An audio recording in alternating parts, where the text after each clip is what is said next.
Right, so we're on the record in docket 22-03338. That's people of the state of Michigan versus Samuel O'Neill Wilson. Will the parties please introduce themselves for the record? Ms. Wilson. Abigail Wilson for the people. Mr. Robinson. Aaron Robinson, Assistant Public Defender for Mr. Wilson. And sir, you are Samuel O'Neill Wilson, is that correct? Yes, sir. All right, thank you. This is the time set for a preliminary, this is time set for sentencing today.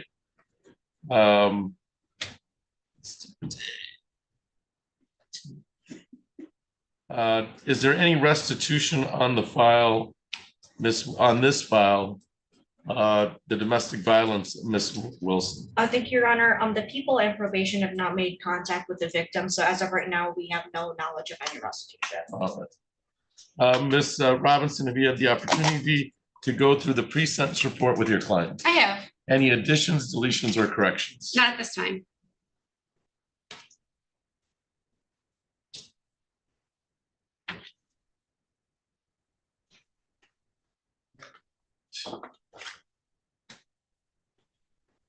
Allocution, Ms. Robinson.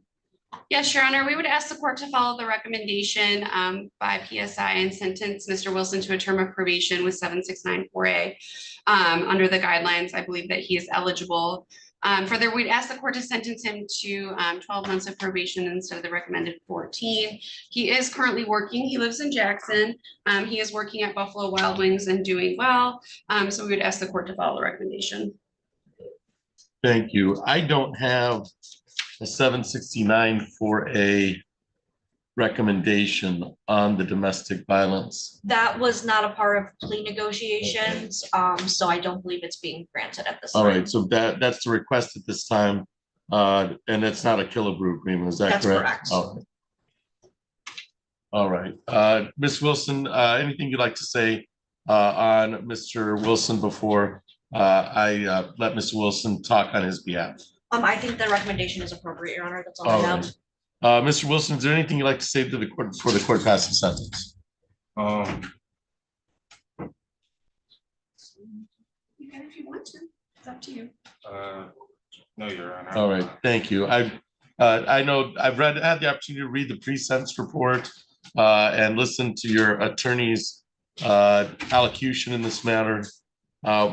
I think it's a fair judgment of sentence at this time, and understanding that this is one of two that you're being sentenced on today. But I will follow the recommendation. The court finds the defendant was guilty on May 16, 2024. That was in a guilty plea. This is on count one, a guilty plea of domestic violence. So it is ordered that you spend 93 days in jail beginning July 18, 2024. Credit is given for 3 days previously served. I'm going to suspend the 90 days upon successful completion of probation. So that essentially is the stick, all right? If you complete probation, the 90 days are suspended. I'm going to assess fines and costs, $200 fine, $200 costs, crime victims' rights fee of $75, state minimum court cost fee of $50. Probation, I'm going to place you on probation for 14 months via Zoom. So I'm going to give you a total for that. That's 420 plus 50 plus 75 plus 400 equals 945. That's my math. Probation for 14 months via Zoom. Abide by the terms of probation, pay fees, and $30 per month, which is in that 945 total. No contact with the victim. Latira Macklin Allen, or be within 2,000 feet of where the victim lives, works, goes to school. No assaultive behavior, no use of possession of alcohol, marijuana, or controlled substance without a prescription. Submit to random PVTs and or urinalysis as directed. No bars or nightclubs. Complete the batter's intervention and pay fees. Obtain and maintain employment, not purchase or possess firearms, ammunition, or weapon of any kind. Follow recommendation of substance abuse assessment from 23-00303, which is the other file. But they're gonna place the probation all on this file, okay? Essentially. So follow the recommendations of substance abuse assessment that I believe is at the end of the month. There's a substance abuse assessment at the end of the month, July 25th. Is that correct? Yes, sir. All right. All right. So follow that, any substance abuse assessment at the request of your probation officer. Anything else for the record in docket 22-03338? Ms. Wilson, Not for the people, thank you. Ms. Robinson. No, Your Honor. All right. So that's all on that file, and I'll sign that accordingly. But I don't think we have to. I don't have to, if we have to reprint that one, because I didn't write a lot on that. So that's the DV. And then we're on the record in docket 23-00303. Appearances for the record, Ms. Wilson. Abigail Wilson for the people. Ms. Robinson. Aaron Robbins, Assistant Public Defender for Mr. Wilson. And once again, you are Samuel Wilson, is that correct? Yes, sir. All right, thank you.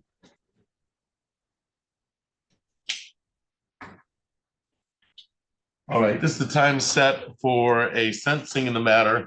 I think it's pretty much the same pre-sentence, although this one was geared toward the use of methamphetamine and the fact that you've been previously put on probation for 14 months.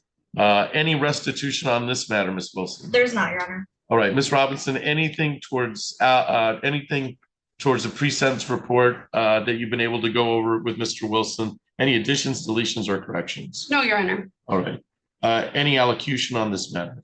We would just reiterate the same points that he's been working full-time, he's living in Jackson, he's doing well otherwise, so we would request the court to run the probation concurrent with the other file. Right. I think that the probation officer, so this is kind of structured, the sentencing is structured because to make it simple, okay, to streamline the process. Ms. Wilson, anything on this file before I allow Mr. Wilson to allocute on his behalf? No, Your Honor, I think the court just ordered testing on the other sentencing, and that's really what we would be looking for on this file. So I have nothing further. All right, Mr. Wilson, is there anything you'd like to say to the court before the court passes sentence? No, sir. All right, you understand the nature of this probation Yes. is it's all been placed on the domestic violence file. And that includes the substance abuse, which is to follow. I think it's a good idea to streamline this, not to have you on probation on two different files, just to keep it on the DV file. So I'm going to follow the recommendation. I'm going to also refer any collections on this file to, I'm going to refer to collections so that you have one probation file that you can worry about. The defendant was found guilty pursuant to plea on May 16, 2024. There's the use of methamphetamine. This guilty plea. It is the order of the court that the defendant spent 4 days in jail beginning July 18, 2024. I'm going to give you credit for all the 4 days previously served. And then fines and costs. I'm going to set fines at $200 fines, $200 costs, crime victims' rights fee of $75, state minimum court cost fee of $50. And then I'm going to refer all that to collections. So it'll be $525. I'm going to refer all that to collections. You understand that the bulk of the probation on this file is placed on the DV also, Yes, with the substance abuse assessment. So, Mr. Wilson, you've got, so essentially I'm treating that DV file, your probation, as both a DV and a substance abuse assessment. And so you understand that the idea here is to see less of each other, right? Yes, sir. Because every time you violate, you violate probation, you come in here, I get to dig more into your file, and then we start figuring out if district court is working for you. And you start taking away options. And the last option I have is jail, and I don't want to use that option, right? I'm telling you right now, I don't want to use it, but in order to keep the community safe and to make sure that everything's going right, I know you won't be using in jail, or you shouldn't be using in jail. So I've got 90 days to play with, 90 days of the sentence, and then we'll take a look at the direct order. But on this one, we're gonna do away with this file and refer to collections so that you have one file that you can deal with, and that's a 14 months probation. All right, sir? Yes, sir. All right.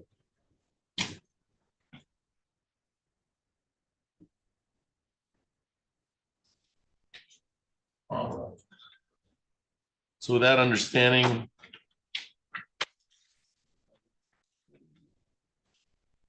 All right, that's all for the record in docket 23-00303. And then we have both contempt hearings that were for I'm assuming the contempt right now is for the violation of pretrial services. I believe it's for the testing for the alcohol and the marijuana that was in the PSI. All right, that's my understanding of the contempt hearing. I'm inclined to put everything on probation and just send some on the contempt to the 4 days that have already been served. That would be my inclination, with the understanding that if you drop dirty again, you're taking away options from me. Yes, sir. Ms. Robinson, do you want a hearing on that? Do you want a hearing? Oh, I mean, I just don't have any evidence right now Right. today, so, I mean, I would just ask the court maybe to dismiss it at this point in time. They have the understanding that that he's on probation, and obviously the court has the 90 days. Right, the only thing I have really is a pretrial statement and which you have seen, Ms. Robinson. Yeah, I have, but I don't have like a lab report. Right, Or I have the lab report. I at this point, I think dismissing it is appropriate. Right, I mean, ultimately, what I think would happen if he was found responsible for the contempt is he'd be told, hey, shape up, Right, and he's on probation now, so it's not like our supervision is going away. right. So I think dismissal of the contempt at this point is fine, especially considering both Ms. Robinson and I have zero information right now Right. about it. You have the pre-sentence report. I have the lab report. This was taken on July 2nd. It's now July 18th. So I'm in agreement with counsel on this. So we're going to use that July 18th date as the date, okay? You July 2nd, we're going to use as a date that there's evidence that you tested positive, okay? But today's date, July 18th, is really the date for our purposes that we're looking at for probation purposes that you got to be clean. Yes, And understand that you're kind of walking down this path with one strike against you already, right? But you've got to decide if you're going to have what type of relationship you're going to have with narcotics and with alcohol. All right. And so I'm hoping for the best, but understand that it's not starting off well right now. All right. It's a little precarious. So you really want not to be in front of me. Because the evidence is starting. It's already starting to accumulate. I'm already starting to gather evidence. But Mr. Wilson, with 14 months, we're going to put this all together, and we'll see what happens. All right. Yes, sir. I'm hoping for the best. All right. I really am. All right. So I'm going to dismiss the contempt hearing on controlled substance. So I'm going to indicate the contempt was dismissed.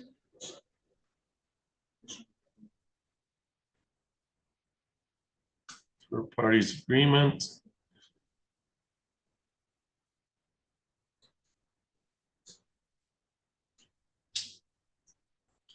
And then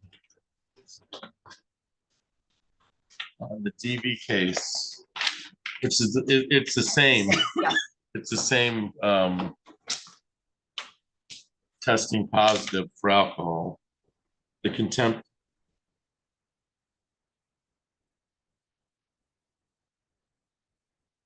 is dismissed.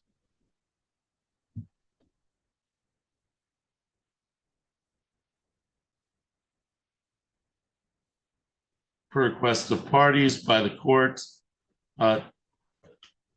Since we've put him on 14 months probation, I don't think we have. I don't think we can have additional oversight on some level on this. Mr. Wilson, go check to make sure you know who your probation agent is from the 5th floor, and good luck to you. All right, good luck to you. Hopefully, we don't see more of each other, but if we do, you understand that I'm running out of options here. Okay. All right. Good luck to you, sir. Thank you.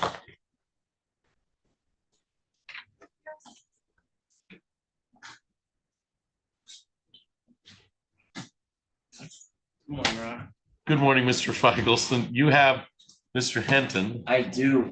You're also in another case. Huh? Yes.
Would the Zoom user please identify yourself?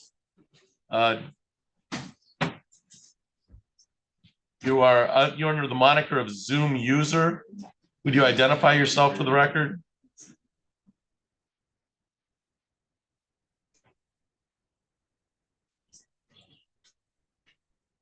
If Zoom user, if you don't identify yourself for the record, we're going to remove you from the Zoom courtroom.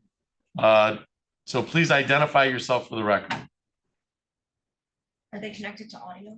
Oh, yeah, they are. Yes, they are. Ma'am, would you unmute and identify yourself for the record?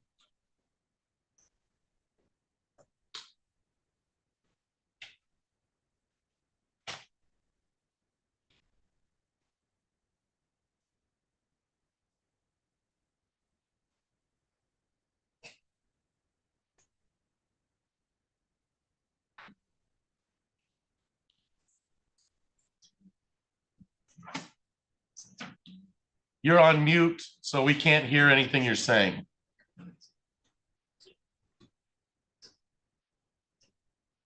So you need to unmute yourself.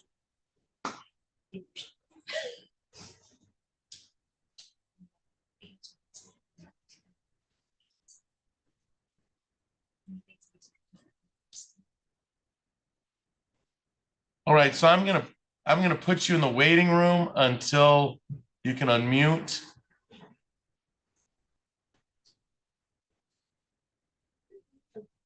All right, so we're gonna go on Brooks and Henton. Is that right? Yes, Your Honor, if we All could, right. thank you.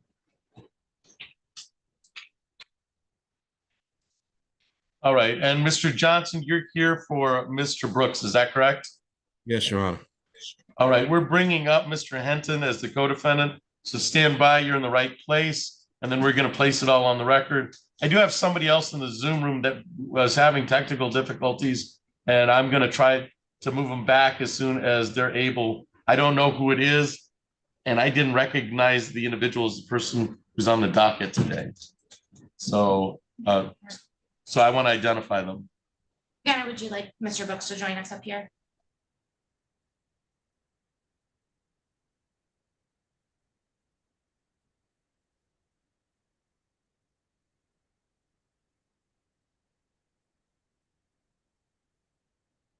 I can make that work. All right, so right now we're looking, there's a request for an adjournment in the matter. There's going to be, as we've indicated, August 2nd looks like the date that we're going to choose. What time? At 8:30. Can make that work. It's actually perfect. I So think that makes sorry, it- what was that? Right now, we're looking at August 2nd at 8:30. And we're running out of options. So at that, so, I'm gonna be here anyway in another All prelim, right. so that will work fine for me. all right, and Mr. Johnson, that's the date we're looking at, August 2nd at 8:30. Okay.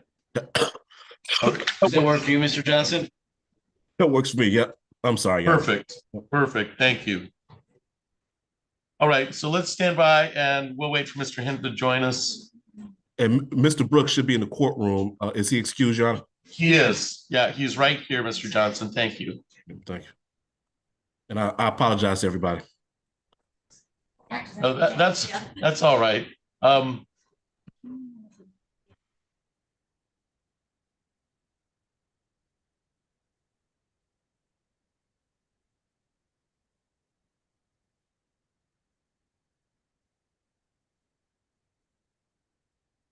right, everybody have a good day.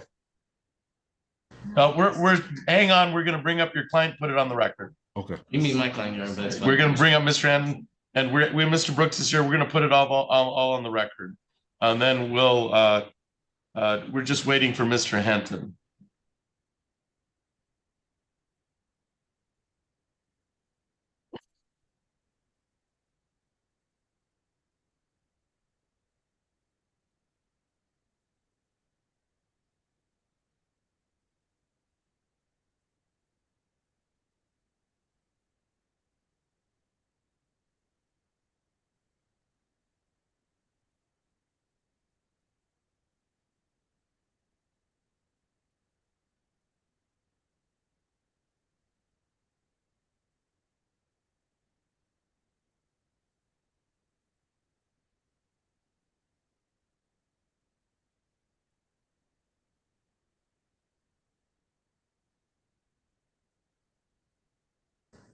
All right, so we're on the record in docket, and Mr. Brooks, you can come up here. We're on the record in docket 24011528. That's People of the State of Michigan versus Mario Henton. And 24011529. That's People of the State of Michigan versus Eric Brooks. So we'll call the first case for the record, appearances for the record, Ms. Smith. Good morning, Your Honor. Assistant Prosecuting Attorney Melanie Smith, on behalf of the people for both these matters. All right, thank you.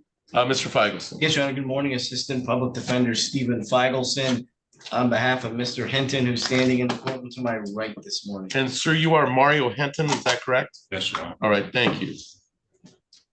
And then Mr. Johnson for Mr. Brooks. Good morning, man. Please, this honorable court, Kareem Johnson, on behalf of Eric Brooks, should be present in the courtroom. And sir, you are Eric Brooks, is that correct? Is that a yes, sir? Yes, sir. All right, thank you. All right, this is the time set for a preliminary examination today. This is the court's understanding, and then I will seek any comment from counsel, allow him to make a record. It's my understanding that Mr. Brooks' counsel, Mr. Johnson, was recently diagnosed with COVID. Is that a fair statement, Mr. Johnson? Yes, Your Honor. All right, and so he's unable to proceed in person.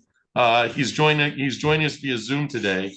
With that understanding, it's a court understanding. Ms. Smith, you are ready to proceed with preliminary examination. Is that correct? You have a That's witness correct, Your here? Honor. I do have witnesses available to All right. proceed today.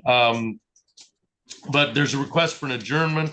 I don't have a problem. I don't have a problem with adjourning today. I understand the co-defendant, Mr. Henton, is incarcerated, but we're looking to get it in as quickly as possible. So that's the status of the case right now. Ms. Smith, you may proceed, and then Mr. Feigelson, and then Mr. Johnson. Thank you, Your Honor. That's an absolutely accurate representation of what's occurred here. In order to preserve both defendants' rights, we want to ensure that their attorneys are able to be here and present. Obviously, with Mr. Johnson being ill, that can't happen today. So rather than proceeding in a way that would be disadvantageous to Mr. Brooks, we would be more comfortable proceeding on a different date where Mr. Johnson could be here in person. We are prepared to proceed today against both defendants. However, proceeding against Mr. Henton alone today would be a strain on judicial resources, and running two separate preliminary examinations just doesn't make sense in this case, given that it's the exact same witnesses, exact same conduct. They're charged co-defendants. So because we cannot proceed on Mr. Brooks today, the people are also asking that we not proceed with Mr. Henton, and we move forward with both of these cases together on August 2nd at 8:30 a.m. Mr. Feigelson. Yes, Your Honor, I understand. We're in a difficult position. Obviously, Mr. Hinton's in custody, so you understand Ms. Smith wanting to have one exam at one period of time. I'll leave that to the court. The only thing I'd ask is that neither adjournment be credited against my client's time for his right to a speedy trial, because both adjournments were not at our request, Your Honor. All right, thank you. That's a fair statement, Mr. Feigelson. Mr. Johnson, as to Mr. Brooks. Yes, Your Honor. What has been indicated on the record is accurate. As of Wednesday, I tested positive for COVID-19. I'm unable to be in anybody's court today in person. Quarantine period actually ends on Monday. I do believe I'll be available and ready to proceed in person on the date of August 2nd, Your Honor. All right. All right, so I find that this is a good cause, and so this is a good cause to adjourn. This would be, there was a discovery issue in the first matter, and counsel had just been appointed, but I did recognize that there was a good cause to adjourn on the May 31st date. I do find good cause on this date, mostly because of counsel's positive test. And we have checked, and we do have another date. So we are going to set both matters. So the prelims adjourned for good cause, and this is set for August 2nd at 8:30. It'll be August 2nd at 8:30. For both co-defendant testimony. This is a good cause and a fair request from the prosecutor that we not sever the case. We keep both cases together at this point in time. So August 2nd at 8:30, it's adjourned for good cause. Anything else for the record in either 24-01528 or 29, Ms. Smith? Nothing from the people. Thank you. Mr. Feigelson. Yes, Your Honor, if I can address bond. You may address bond. Anything else on 24-01529, Mr. Johnson? No, Your Honor. All right, so we'll be, so Mr. Feigelson, you can address bond in regards to 24-01528, Mr. Henson. Thank you, Your Honor. I believe bond is presently set at $250,000 cash assured, Your Honor. That was from back in May. Both times our matter got adjourned for a preliminary exam through no fault of Mr. Hinton. We certainly understand the reasons for the delays, but he's got a liberty interest, Your Honor. I'd ask for a reduction in bond. He does have another pending matter out in front of Judge Dragonchuk. So obviously he wouldn't be entitled to a PR bond because of that, but I'd ask for a reduction in bond here today. I do think it's appropriate. Thank you. Ms. Smith, response. Thank you, Your Honor. We believe the current bond is appropriately set based on the risk to the community that the defendant faces. He was already in the community being supervised on pretrial release and bond conditions for the gun and drug case in Judge Dragonchuk's courtroom. Unfortunately, he's found himself in the exact same situation with the exact same type of charges in this situation. The search warrant that was done in this case was for Mr. Henton, despite it not being his house. He was found in possession of trafficking amounts of drugs and firearms. And we do believe, based on the circumstances and his history, he does present an extreme risk to society, and ask that the bond not be changed. Thank you. It's true that there's been 2 adjournments for good cause. So the court at the August 2nd date is not looking at any adjournment. We do appear that there is a 4th offense notice in this matter concerning firearms, and the defendant was on probation to Judge Dragonchuk. So I'm gonna deny the motion to reduce bond at this time, and expect that a prelim will go on August 2nd at 8:30. Thank you, Your Honor. People will be prepared. All right. Anything else for the record in 24-01-528 or 529? Ms. Smith. No, Your Honor. Thank you. Mr. Ferguson. Nothing else, Judge. We are ready to proceed. I do, the only thing that I know that neither the people nor the defense have are the SWAT team body camera. I know Ms. Smith is working on getting that for us, so I think that's the only issue I have. All right, and that's true, Ms. Smith? Yes, Your Honor. I've been diligently working with the START commander to get those labeled appropriately and shared on evidence.com. All right, and Mr. Johnson, anything else for the record on 24-01-529? No, Your Honor. All right. Mr. Johnson, I think I'll see you tomorrow, because Yes, you've sir. got a prelim in front of us tomorrow. That's all for that record on 24-01-528 and 529. Thank you, everybody, for your appearance. Thank you, Your Honor. Thank you. Be sure to have okay. Judge, did you want me to grab anybody else? while I'm Let's there? find out. Okay. Let's see. Wait 1 second. I'm the prosecutor on the case. He knows who I am, so just tell him to call the Before, prosecutor. Because he's been sick, so I just haven't been able to touch base. with him. Abigail, do we need Just make sure- Jackson or Zick or Lavoy? Mr. Jackson Taylor is up here and that's gonna be a waiver. Okay, but how about Charles Jackson? Charles Jackson is a Mr. Pfeiffer case and I don't see him. See Mr. Palmer, so maybe we can bring up Mr. Zick. I can go get. So Mr. Zick? You got it. I can go get Mr. Pfeiffer if you need. Well, I think Mr. Starks is gone too, so. Oh, sorry. All right, thank you, Ms. Smith. Have a great day, everybody. Are we ready on Jackson Taylor? That's Mr. Brown. Jackson Taylor. Oh, Mr. Taylor.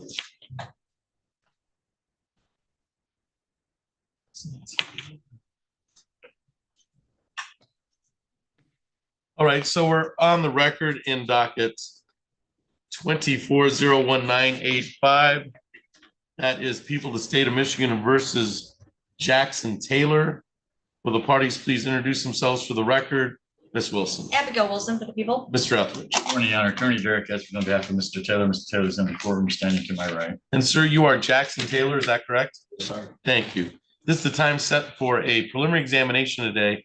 Ms. Wilson, how are we proceeding? Thank you, Your Honor. It's my understanding that the defendant is going to be unconditionally waiving his right to a preliminary exam.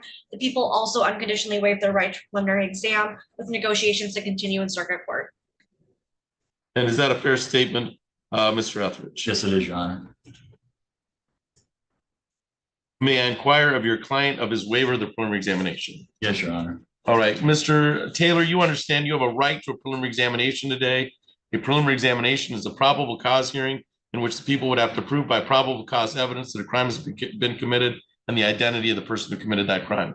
You are represented today by Mr. Etheridge from the Public Defender's Office, and he would be present to contest any charges or cross-examine any witnesses brought against you by the people of the state of Michigan. It is my understanding, it is your wish today to waive your right to this preliminary examination, have this case continue in circuit court where negotiations are going to continue.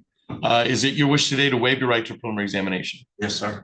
Ms. Wilson, do the people waive their right to a preliminary examination? We do, Your Honor. Thank you. I find the waiver of the preliminary examination to be knowing, voluntarily, and accurately made.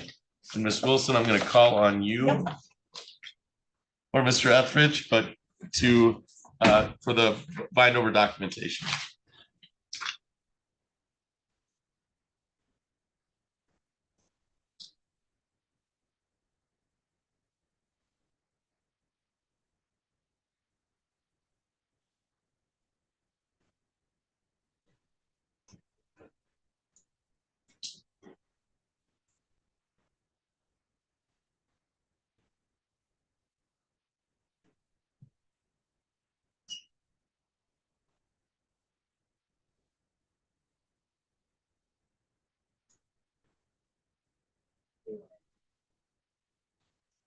Honor, if I could approach. You may. Thank you, Mr. Etheridge. I'm in possession of the bind over documentation on 24-01985, signed by all the parties in the matter. I'll indicate that the examination has been waived on today's date. And before I sign the bind over documentation, anything else for the record in docket 24-01985, Ms. Wilson? Not for the people, thank you. Mr. Etheridge? No, Your Honor, thank you. All right, Mr. Taylor, your time in district court is done. You'll get your next date from Mr. Etheridge in circuit court. All right, sir? All right, thank you. That's all for the record on that file. Thank you. Thank you, everybody, for your appearance. Thank you, Your Honor.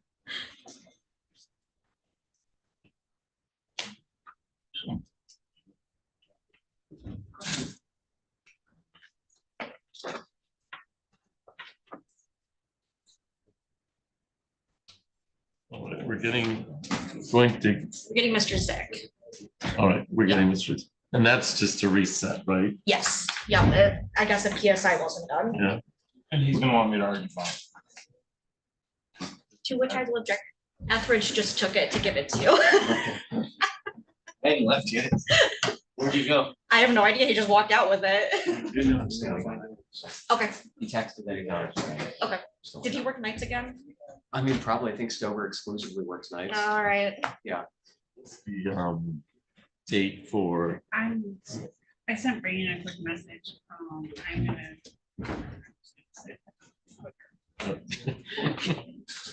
She hasn't answered me, so. I think that's fair. I know.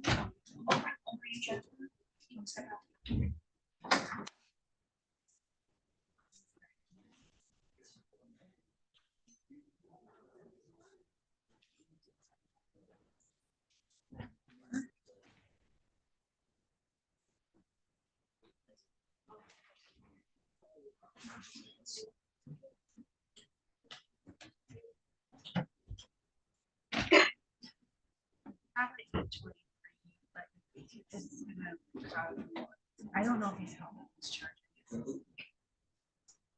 I can't imagine he would be the last so much of yard in 7 days, so I don't know. He's 50,000 cash here. They put their misdemeanors up, it's just 7 days PR.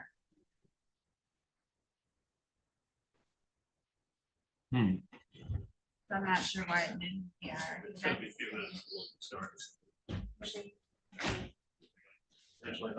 Right, yeah. My only other thing I can do is set up the week to get back from vacation and just. Yeah. Appropriation to deal with this instead of messing us up. So either 23rd or. That we know the date right now. 23rd is a Tuesday. August 23rd is a Friday. I try to keep the felony docket. Oh. I try to keep on the days. Oh, so that would be the date I come back from the district court. Yeah, that's what I was going for, or I can do it August 1st, which doesn't really give probation very much No, time, it but doesn't. they're kind of ones that. All right, well, let's put everything on the record and we'll.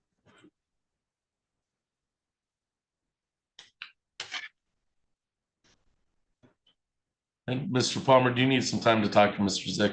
I don't believe so, Your Honor. I met with him yesterday, All right. so we should be all right.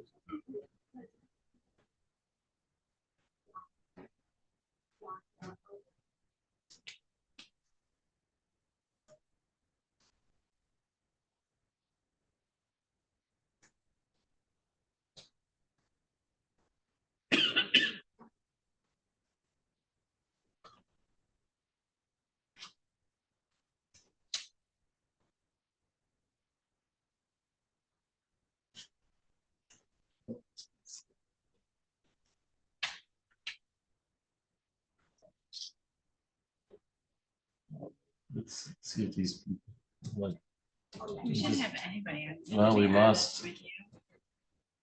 I'm not sure why anybody's letting us. Zoom users back.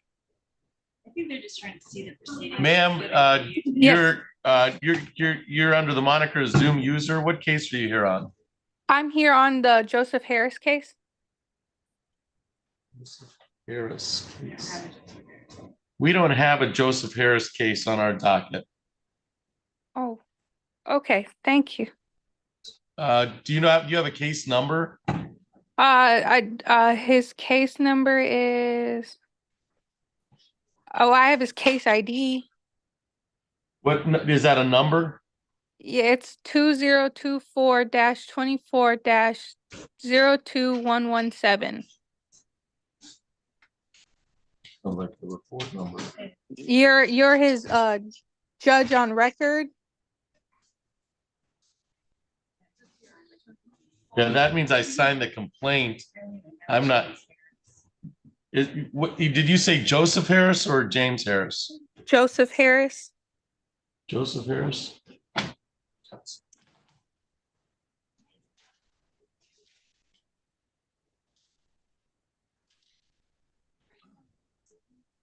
No.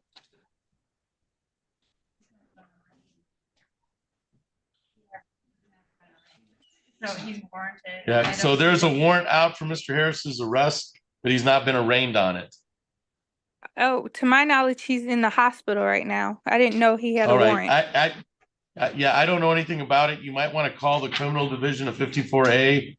I just signed the warrant, so that's the only tie I have to the case. There's no case in 54A yet until he's arraigned. Okay, thank you. You're welcome.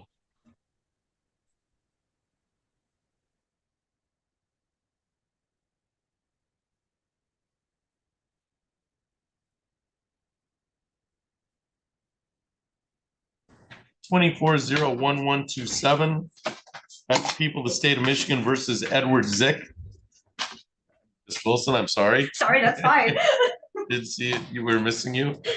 Will the parties please introduce themselves for the record? Ms. Wilson. Abigail Wilson for the people. Mr. Palmer. Thank you, Your Honor. Robert Palmer, the Public Defender's Office, on behalf of Mr. Zick, the gentleman who's standing to my right. And sir, you are Edward Zick, is that correct? Yes, Your Honor. Thank you. This is time set for sentencing today.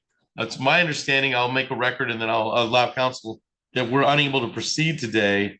For whatever reason, the PSA was not completed. And there needs to be a PSI done on the sentencing file in order for the court to have some information to make a decision at sentencing. Is that a fair statement, Ms. Wilson? It is, Your Honor. Mr. Palmer, is that your understanding? That is my understanding as well, Your Honor. I did contact the court earlier this week because I was hoping to get the PSI to meet with my client ahead of time and was advised that for reasons that are, I guess, out of everyone in this room's control, Right. There is no PSI. Right. So it's the court's intention to adjourn this as soon as possible to get a PSI done. And then I'll entertain any motions that may be as a part of that adjournment. I was thinking that it's going to take at least 2 to 3 weeks to get that done on a good day. Yeah. I mean, there's no like controlled substance element here, so they don't need to do like a substance assessment. So I would think that would cut down on some of the time. so you're looking, what date are you looking at? I'm either looking at the 1st or the 22nd. Okay. August 1st is a big ask, but that's 2 weeks, essentially 2 weeks out. I think it would probably be appropriate to set it for that day and maybe see if probation can move him to like the top of the list and just get it done.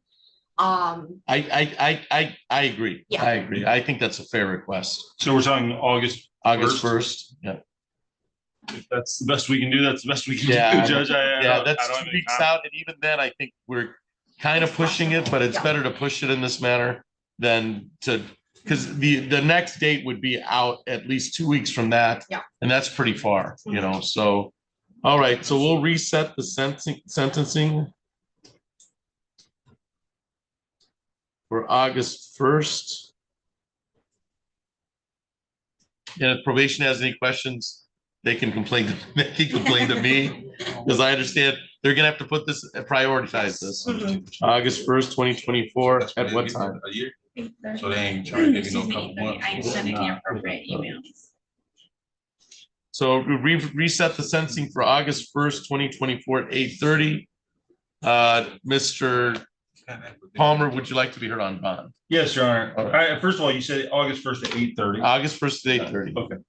Your Honor, I would ask that the court consider releasing Mr. Zick on personal recognizance bond, or alternatively, at the very least, restore his phone privileges and allow him to have contact with the victim in this matter. The court, as the court may recall, when we were here previously on the day of the prelim, when Mr. Zick entered his plea, we heard from, at that time, the complaining witness, now I guess the victim, saying that she wanted the no contact order lifted.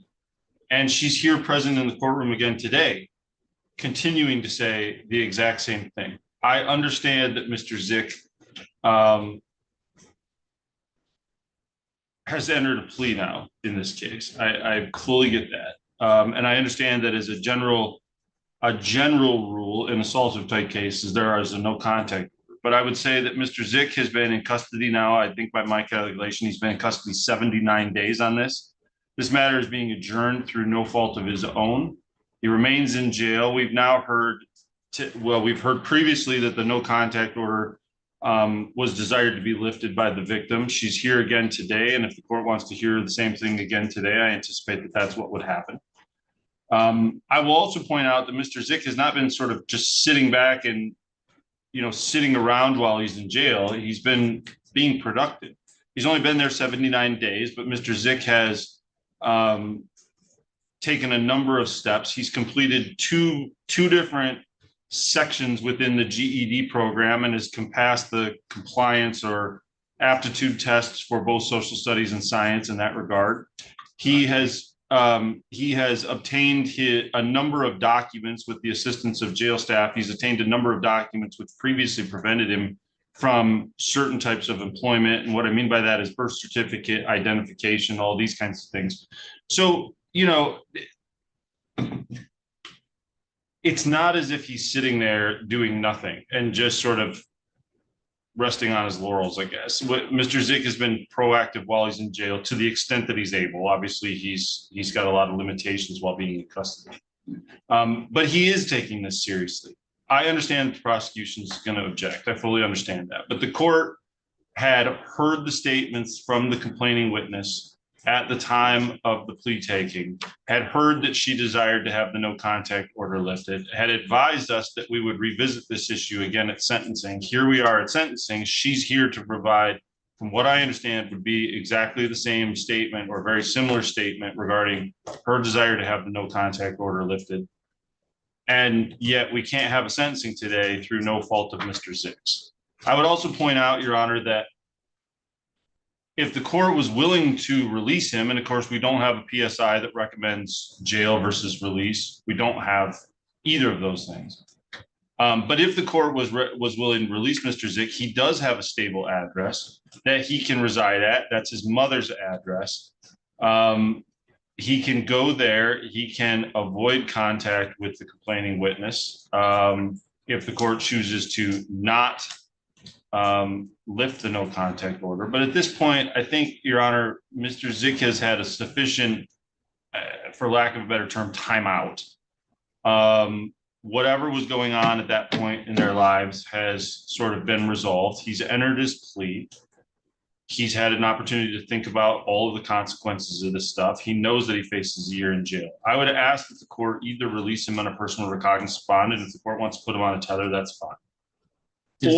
Or in the alternative, that the court at the very least restores his telephone privileges and allows him to have peaceful contact with the complaining witness, given that he's now entered his plea.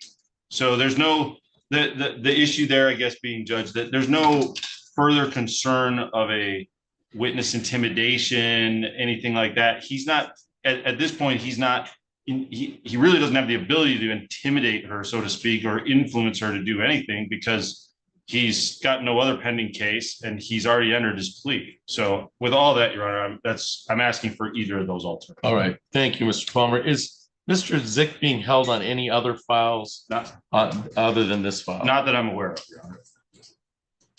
Ms. Wilson responds. Thank you, Your Honor. I absolutely object, and I guess I'm gonna have to show my hand a bit here, but I do intend, and I told Mr. Palmer this, I'm filing a sentencing memorandum where I am requesting a term of incarceration instead of probation. While I understand the court revoked Mr. Dzyzik's phone and messaging privileges, for whatever reason, the jail didn't do that. So he has had phone and messaging privileges. And based on my review of those phone calls and messages, he has had or attempted to have third-party contact with the victim.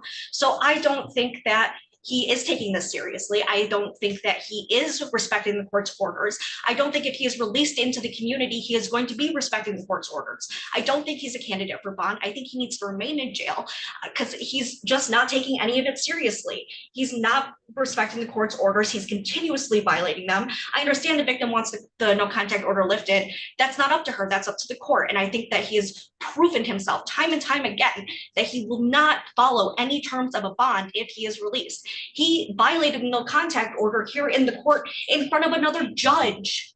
He doesn't care. He needs to remain in jail.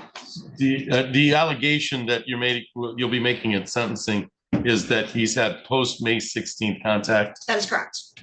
I guess, Judge, she did advise me that she was going to file a sentencing memo. The idea that sentencing memo was based on additional contact is brand new information to me. I have no knowledge. I have no knowledge of that.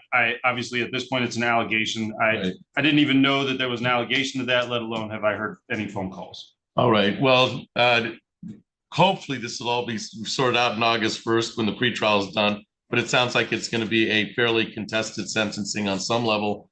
But based on representations made pursuant to the people of the state of Michigan request, I'm going to deny any change in bond or any bond modification. So I'm going to deny any bond modification. The no contact order is staying in place. All restrictions are still in application. So I would, but if they're not being followed by the jail, then I don't know what to do unless the people ask that the jail be held in contempt at some level. It looks like, and a little bit of background here, it looks like the victim's phone number has been blocked from the jail system, which was part of the order. But I know that there has been some technological difficulties with the jail phone and messaging system. So it could be that this got caught up in that and they just haven't fixed it. I would be more than happy to reach out to the jail to try to figure that out, because I think Mr. Dzyzik is just digging himself a hole here. He's violated essentially the plea agreement already by having having contact through a third party. So I think that he's putting himself in a really precarious situation here. There's no doubt that if there's any phone contact after May 16th, that this sentencing becomes a different type of sentencing. Mr. Palmer, response, if any.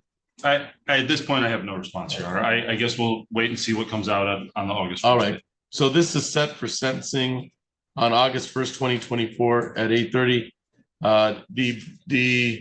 The probation department will hear from me concerning an urge to put this at the top of the level since this is an adjournment on an incarcerated individual, and it sounds like the sentencing will be contested. Anything else for the record in 24-01127? Ms. Wilson. Not for the people. Thank you. Mr. Palmer. No, Your Honor, thank you. All right, we're all set. Mr. Dzyzik, thank you for your appearance today. Judge, do I need anyone else? She's going to take the boy. Yes. the boy. All right. Oh, sorry.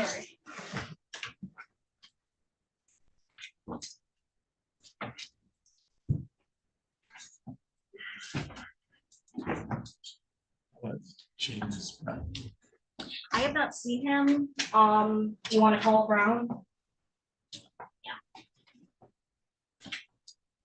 right, thank you. Thank you. So I'll see you before August 2nd, Mr. I think I'll see you tomorrow. Yeah, probably. What do we have tomorrow? Well, maybe it's not with you guys. Oh, okay. I don't know. I will definitely see you before. I'm here. You too. See you guys. All right, so Mr. Etheridge, you're here on Mr. Brown, right? Yes, Your Honor. All right. So we're on the record in docket 24-01980. That is people of the state of Michigan versus James Brown. Will the parties please introduce themselves for the record? Ms. Wilson. Abigail Wilson for the people. Mr. Etheridge. Morning, Your Honor. Attorney Derek Estes, public defender on behalf of Mr. Brown. Your Honor, Mr. Brown is not in the courtroom today. I have called the hallway and checked the courtroom for him. He has not appeared. He did appear last week, so I'm not sure why he's not here today. Yeah, I have him appearing last week. He was on bond in 55th District Court as a part of this, but he was here at the PCC. This was scheduled for 9 o'clock. It is now 9:36. It would appear that the defendant has failed to appear for the preliminary examination. Ms. Wilson, how would you like to proceed? If I could have one moment, Your Honor, I'm just trying to confirm that he's not in custody. All right. He is not in custody. He's not. I just Yeah. looked him up. Okay. I wondered if he I went tried into to. custody. Yeah, so I guess, while I understand that this is a controlled substance and an EWAP, from what I understand, Mr. Etheridge doesn't have any contact for him, so I'm a little concerned that a 48-hour hold is not gonna do anything, so I think I'd be requesting an immediate bench warrant. All right, Mr. Etheridge. Your Honor, I'd ask the court to grant the 48-hour hold. I don't have a good number. I have a message number. I have left a message there yesterday after I got the plea offer from the prosecutor to try to get him to call so we could discuss that, but I don't know if he received that message or not. But I don't have like a direct line or access to him.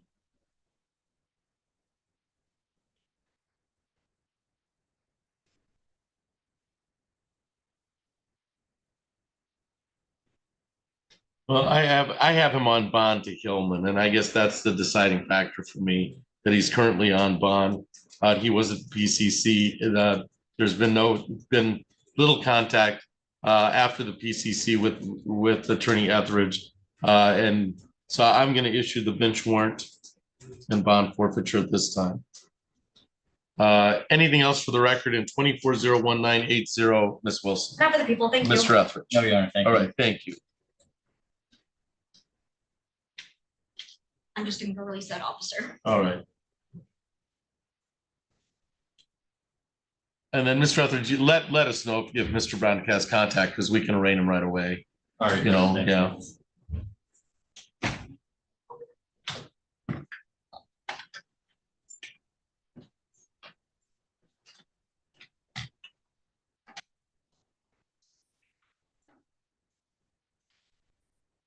Notes on Mr. Livoy's 2 files.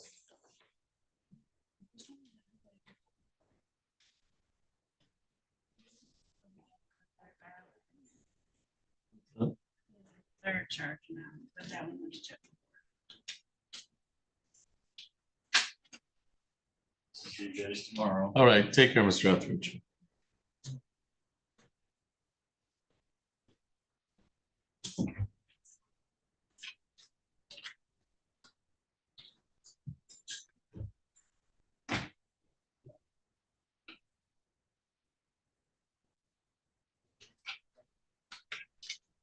There's one. 24-00387. Yep.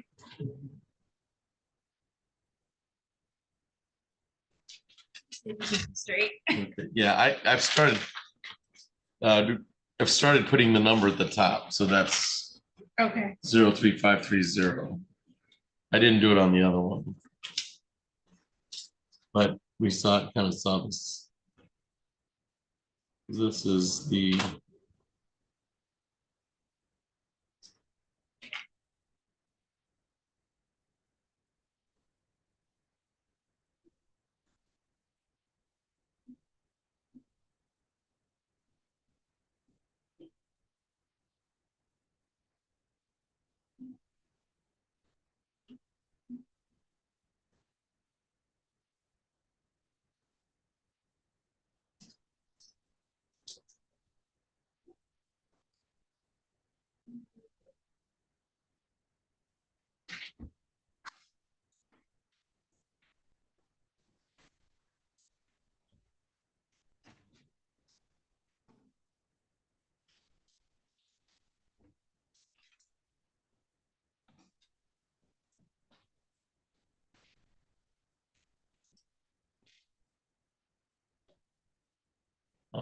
So, Ms. Wilson, which file did you want to call first?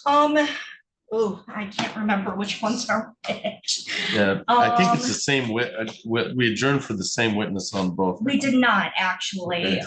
So I had One was a finished. trooper. Yep, so my trooper is here. I finished my proofs on the other one, and Mr. Lavoy wanted to call an additional witness that we had originally subpoenaed, who I guess didn't get a subpoena, is not here today. So I guess I will leave it to the court on what they want to do with that. All right. All right, so let's, which file is that? Let me double check. That would be on 23-03530. I think so. It was Amber Court was the Okay. one that we were. All right, let's put that file aside. And you can go forward on 23-00387. So we're on the record in docket 23-00387. That's People of the State of Michigan versus Christopher Lavoy. Will the parties please introduce themselves for the record? And it's my understanding that Mr. Lavoy previously requested that Ms. Robinson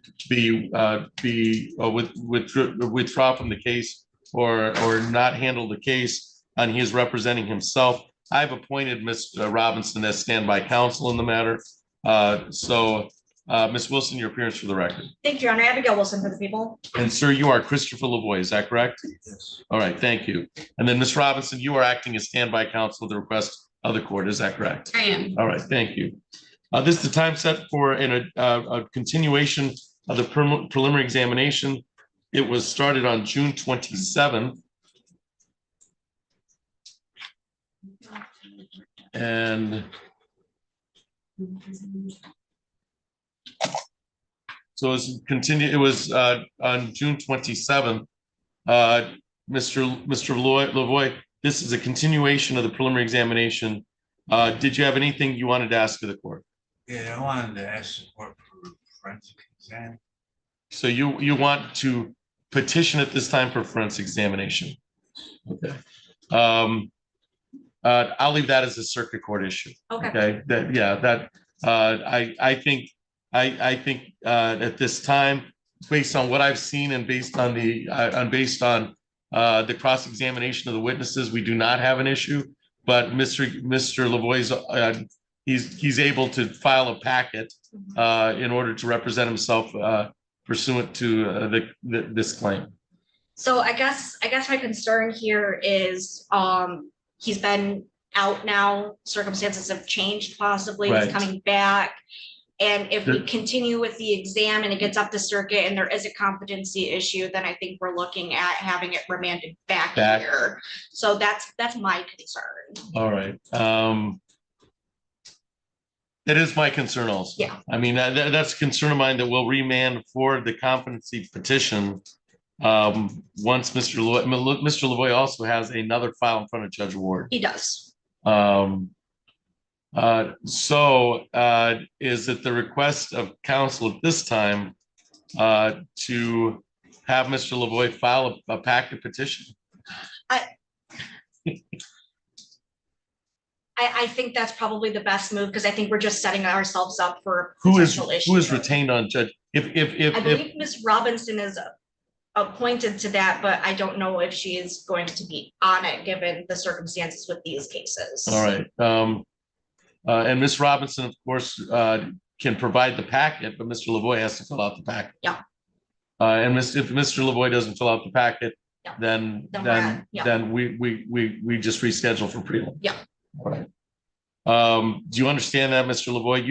You fired counsel now, or you want to represent yourself.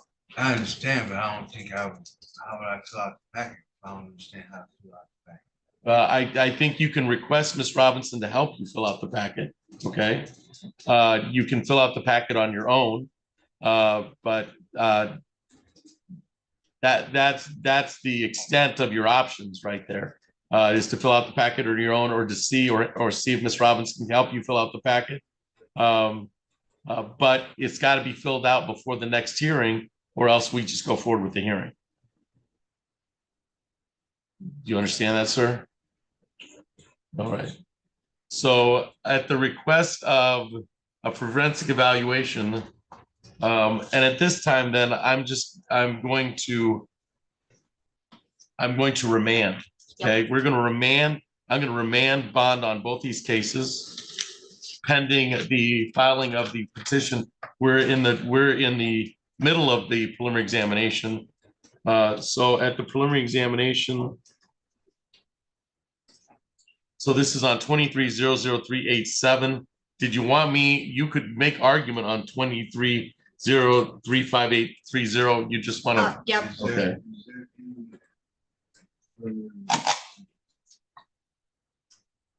But it, nothing there for that. so there's. You're saying you're incompetent, you can't enter Yeah, a plea yeah, either, you can't. so If you're saying you're incompetent, she can't. I can't in good conscience take a plea. Yeah, she can't take a plea on this because you're indicating that you're incompetent. So the rights and all those things that we've read would be meaningless. So let's figure that out first. Yeah. But in the interim, so the preliminary examination would be adjourned. There is no 21-day rule because we've already started the preliminary examination. The defendant is remanded to jail.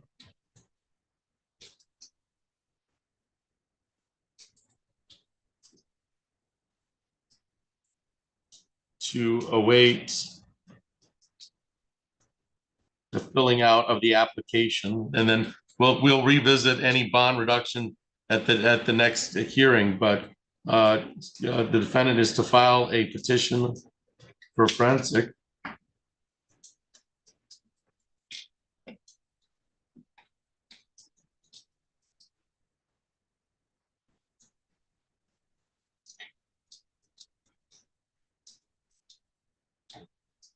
And if that is the case, then that should be filed on all three cases, I think. Yeah. So these two cases and Judge Ward's case. And then we'll reset this continuation of preliminary examination.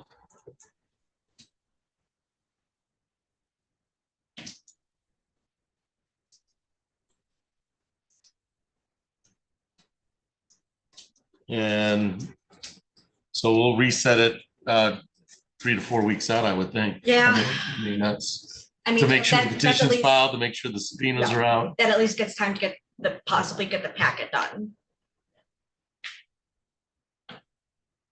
So feel free to pick a date. I may go out to August 22nd. Okay. At 8:30, unless of course we receive the packet. Yeah. I am to the record, I'm emailing Judge Ward's judicial assistant. Okay. To let her know what's going on in our cases in case. And I'll let Mr. judicial- Willoughby know as well. Some All right. judicial economy, global thing needs to be worked out. All right. So it is reset for August 22nd at 8:30, unless I hear differently from the parties. That'll be the date for the continuation of the preliminary examination. We will await the forensic petition to be filed by Mr. Lavoie in regards to all three files. So all three numbers should be on there. And then Ms. Robinson, Mr. Lavoie may have some questions concerning that petition, but I do understand that you are standby counsel and that he, at this point in time, you are acting as standby counsel at the request of the court at this time. What time was it on the 22nd? It is 8:30. Thank you. All right. So the defendant is remanded into custody for that August 22nd at 8:30 date. Anything else for the record in 23-00387 or 23-03580? Ms. Wilson. Not to the people, thank you. Mr. Lavoie, do you have any questions of me on what we did here today? Who could help me with the packet? Ms. Robinson can answer any questions you have. She's standby counsel, so she can answer any questions you have. You have her on all three files, but take a look at the packet first and then make a determination as to any questions you might have. All right. All right. So that's all for the record in 23-00387 or 23-03530. Thank you, everybody, for your appearance. Thank you, Your Honor. Do I need to go get our last guy, or I don't see Starks here? I don't, Adam's in the jury room waiting. Sarts had told him he was on his way, but that was like an hour ago, so Okay, so just wait. just wait for a minute, yeah. Mr. Lavoy? Yeah, I think you can take Mr. Lavoy back and we can, and then here are those on my notes. First. I will send it to you, so it should come through the mail. Thank you. I'll ask questions. If you have questions, I'll come and talk to you about them.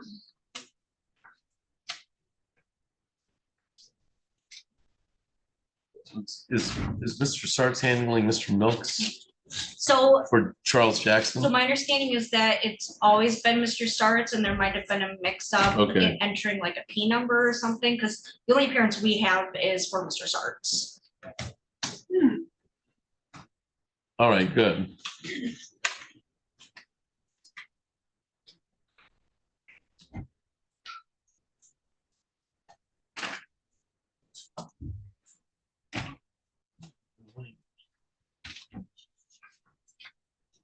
Hey Wendy, can you radio Megan and tell her to bring up Jackson? They're ready. All My right. radio doesn't work, but I will go find somebody that has one that works. All right. It never seems to. That's Charles Randall Jackson. I believe so. Okay.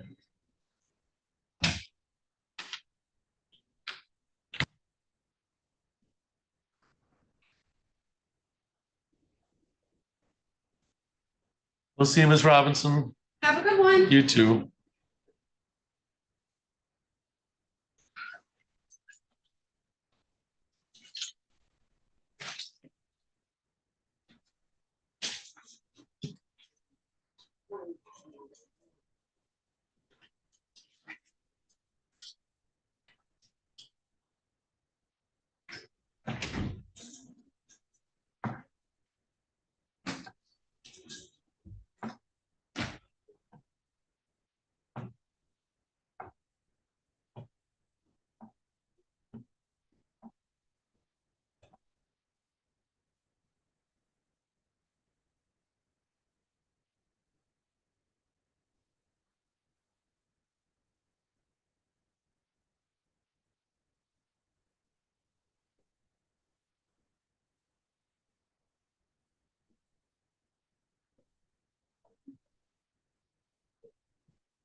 That was when I had the flu. So I got out of You it. didn't miss anything. Well, that was Now the, Sarts might be on the record of the board. You said you were ready. I'm ready. I thought he was in, I thought Sarts was in here. no. I'll go track him down. So you are, I am double checking. I am ready. wait, 1 second. Which one of you is running? Are we running it? Yes. Yes. I have to make sure the defense attorney is free. I thought he was in this courtroom meeting. Okay, That was my. carry on. Yep.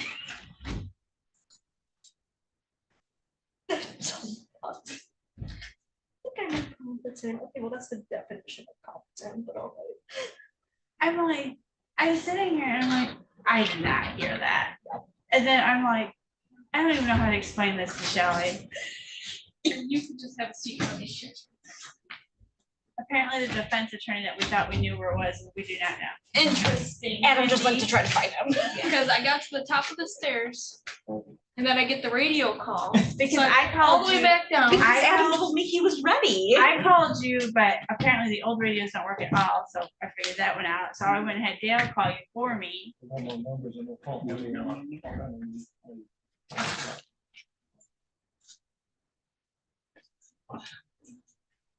Adam told me he's gonna go look for, I think, Sarts, right? That's Yeah, his But I name. have no attorney record, so. Pretty sure Sarts. Well, I believe you all. I'm just trying to figure out. He was which here one. earlier. Guess who emailed me? No. The good doctor. When am I getting my money? You're not. No. This.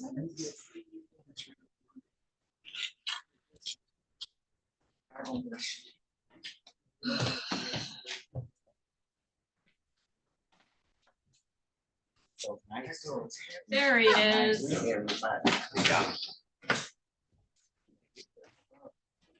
Okay, so. Mr. Sark, did you need a moment? We should be ready to go. You ready to go? Okay. Should I get you? Your baby's here.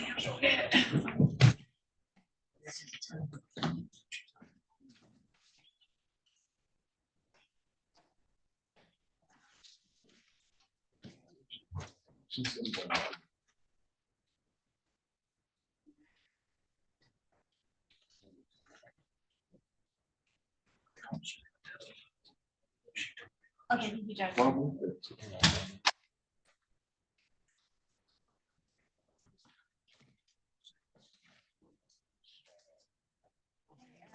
Yeah. So on the 8th, I'm trying not to set the docket heavy because there's gonna be backup CEO. Okay, the 8th of August? Yeah. Okay, So I'm trying to avoid that, but yeah, the week before that, I might have to use a little PCC time to examine time. that's fine, yeah. Okay, I try not to do that because I know it's hard to have back-to-back days. Nah. Okay, your predecessors. Nah. Okay, So I just wanted to check with you, just, I've been asked that when we have a CEO not to stack the docket. Gotcha. In all reality, Kelly will be free by the time we start our docket. Yeah. But nonetheless, I'm trying to, follow a few policies here and there, just so I can say I tried. Are you, how long are you gonna be out? Are you gonna be out for the next I'm trial really trying date? not to. No, Okay. Got it. he's having his second round, Right, and I'm just taking 7th, 8th, and 9th. I'll be right back. okay. I'll have my computer with me, and Megan is progressing wonderfully in training. So, Awesome. for the most part. No, you're doing great. So I don't know that she will need me very much, but I will be available if need. How's that? Sounds good.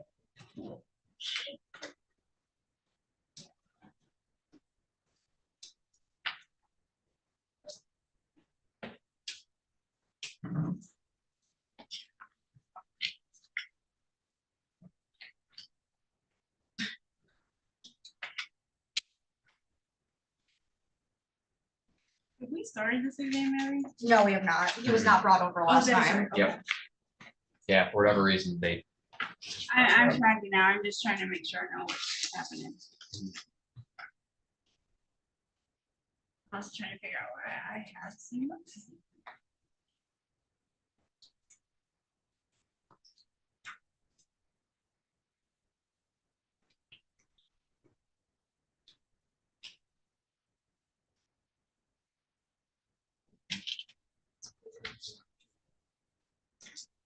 Yeah.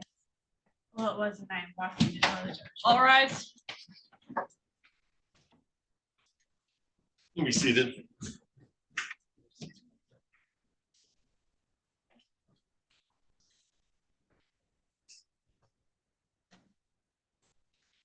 So we're on the record in docket 24-00306. People of the state of Michigan versus Charles Jackson. Will the parties please introduce themselves for the record? Mr. Pfeiffer. Yes, good morning, Your Honor. Assistant Prosecuting Attorney Adam Pfeiffer on behalf of the people.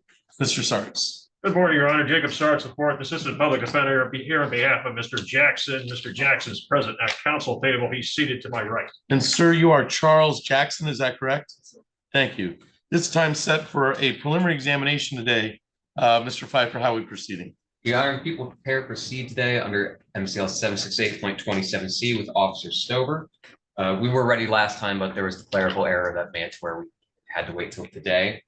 People have made an offer that I'd like to place on the record, as well as put the defense rejection on the record. All right, thank you. You may proceed. Thank you. The offers for the defendant to plead guilty to count 1, interfering with a crime report by committing crime, count 2, assault with a dangerous weapon, and count 6, the misdemeanor domestic violence. The people reduce the habitual 4th down to habitual 2nd. We would agree to concurrent sentencing. We get rid of the remaining charges, including the multiple felony firearms. As charged, there are numerous consecutive sentences at play, and frankly, it's a life offense because of the prior record. So the offer gets rid of that. Any response, Mr. Sarks? Your Honor, at this time, Mr. Jackson is not interested in that offer, but we're still at the district court stage, and I will at least leave the option open for further negotiations if at circuit court Mr. Jackson's interested. But right now, Your Honor, Mr. Jackson is not interested in accepting that offer. All right, thank you. With that placed on the record, anything else to come to the court's attention before we get started today? Mr. Pfeiffer. No, Your Honor. Mr. Sarks. Yes, Your Honor. I'm going to request a sequestration order. In particular, I think there's 2 individuals who might have observed something. Please, if you don't mind, sir, if you could just wait outside. So I will invoke any sequestration order for witnesses who are anticipated to be called as witnesses in this case. And if that's the case, I'll leave it to counsel to address the issue. Yeah, to be clear, I don't know anything about the people sitting in the gallery. 1 or 2 individuals. I simply don't know. Mr. Sarks. Mr. Sarks, does one individual has left the courtroom as an anticipation of sequestration order? There's still another individual here. Does that person, do you anticipate that person being called as a witness? No, Your Honor. All right. Okay, perfect. All right. But So this is just for safekeeping and, obviously, Your Honor. All right. Oh, for a clean record, what was his name? It was Daniel Thomas. Daniel Thomas. All right, perfect. All right. So Daniel Thomas is the sequestration's order has been invoked.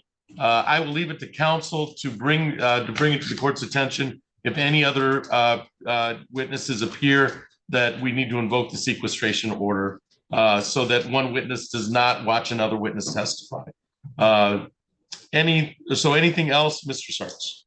Nothing further, Your Honor. Thank you. Mr. Pfeiffer, you may proceed with your first witness. Thank you. People call Officer Stover. Thank you.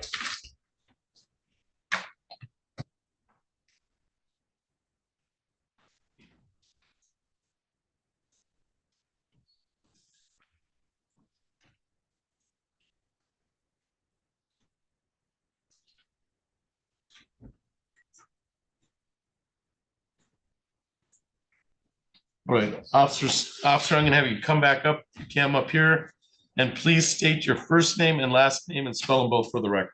Tyler Stover, Tyler Stover. Officer Stover, please raise your right hand. Do you solemnly swear or affirm, tell the truth, the whole truth, and nothing but the truth under penalty of perjury? I swear. All right, have a seat. The recording is for the court recorder, as you know. We'll turn off the fan for now, and Mr. Pfeiffer, you may proceed. Thank you, Your Honor.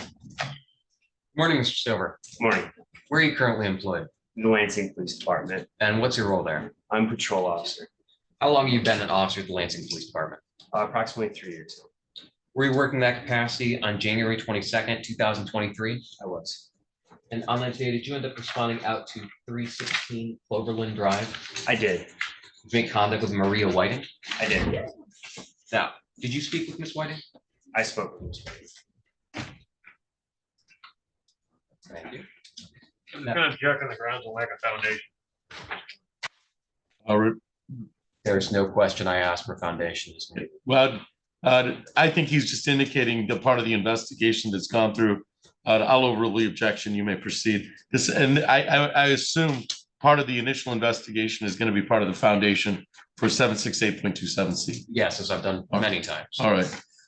You may proceed, Mr. Pfeiffer. Now, when you're speaking with her, did you observe injuries to her? Yes. I noted some injuries to her face. Thank you. Now, as a result of talking with her, did you determine that an assault had taken place? I did. Did you determine that it was domestic in nature? I did. Objection calls for speculation. Response, Mr. Pfeiffer. It doesn't. I'm going to overrule the objection and you may proceed. Thank you. Did you determine that she was the victim of that assault? I did. Did you determine that the assault was close in time to when you were talking to her? I did. Okay. So are we talking a few hours as opposed to days? I believe it was within a matter of minutes, I should have called. In a matter of minutes. And then the injuries you observed to her face, did that seem to match up with what she told you had happened in this assault? That's correct. She told me she was bitten on the face. And Objection, hearsay, Your Honor. It is hearsay. I think he can just testify to what he saw. All right, Your Honor, I believe there is sufficient foundation to proceed under MCL 768.27C. The required elements have been met. Response? The required elements haven't been established, Your Honor. We don't know the extent of any alleged domestic relationship between the parties. We don't know a lot of the additional foundational requirements for the statute. Respectfully, the defense would object to the request to introduce the hearsay statements by Ms. Whiting pursuant to MCL 768.27C. All right. Did Mr. There was just a general, it is an assault in nature and that it was domestic in nature, which is all the statute requires. I don't think it requires any specifics at this time. But any response to the objection? No, the people have met their burden for that. All right. I'm going to allow the hearsay statements to come in pursuant to 768.27C. That's a legislatively created exception for purposes of domestic violence cases in this matter. I find that the foundation has been laid, that the statement made to the officer narrates, describes, or explains the infliction or threat of physical injury upon the declarant. The action in which the evidence is offered is an offense involving domestic violence, which the statute requires. The statement was made at or near the time of the infliction or threats of physical injury. It appears that this was made within not hours, but minutes of the alleged complaint. And the statement was made to a law enforcement officer. Officer Stover indicates that he was on duty that day and responded to a call. So I find that the circumstances of trustworthiness, whether the statement was made in contemplation of pending or anticipated litigation in which the declarant was interested, it does not appear to be the case at this time. Declarant has a bias or motive for fabricating the statement, does not appear to be the fact of the matter at this time. And the statement is corroborated by other evidence that was apparent to Officer Stover. So I'm going to allow the hearsay statements in pursuant to 768.27C. You may proceed, Mr. Pfeiffer. Thank you, Your Honor. Officer, you had just been talking about Maria telling you that she'd been bitten in the face. Can you tell us more about what she told you in that moment? As far as the whole scenario goes? Yes, please. She told me that she had pulled into the driveway at 316 Cloverland when a vehicle pulled in behind her, and subject to she recognized as Charles Jackson got out of his vehicle, the one that had pulled in behind her. How did she know Charles Jackson? She had dated him for approximately 15 years, is what she told me. Okay, so he pulled up behind her. What happened next? He exited his vehicle. She had her window down, her driver's side window down. Maria stated he walked up to the window, punched her in the face, and they began to fight in her vehicle. She attempted to call 911, and then she had told me that Charles took her phone in the midst of her attempting to call 911. After he had already punched her in the face? Correct. What happened? What'd she tell you happened next after he took her phone when she was trying to call the cops? She said that after he took her phone, he ran back to his vehicle, to which she followed to try to get her phone back from Mr. Jackson. At that time, she said they continued fighting over the phone, and at some point the vehicle was put into drive, and they started rolling down the road down Cloverland. She said that they traveled maybe a block or half. Where was she when this car was put in drive? I believe she was on the driver's side, but on the outside of the car. I think she was being dragged by the vehicle or had the vehicle door open. I'm not entirely clear on the details. Okay, but she wasn't like sitting in the car with the seatbelt on. Correct. Got it. So what did she tell you happened at that point? She told me she continued to try to get the phone back. And at some point, Mr. Jackson bit her in the face. And did she have a bite mark on her face? I observed a bite mark. What did she tell you happened after that point when you hit her? She stated that the car stopped and they began wrestling in the street. Maria told me that Mr. Jackson had a firearm in his hand at that time when they were wrestling in the street. Was it a handgun? Correct. And what can you tell us about what she told you about that moment when he had pulled out a gun? She stated that I don't remember her exact quote, but if you could refresh my memory on that. Looking at a copy report of refresh your memory? It would. Your Honor, if I may approach. You may. Clean, unmarked version. Officer Stover, I don't want you to read aloud from this. What I'd like you to do is read this quietly to yourself to feel it's sufficiently refreshed your memory, or it's just not going to be possible to do so. When you're done, let me know. Take it back, ask you the question again.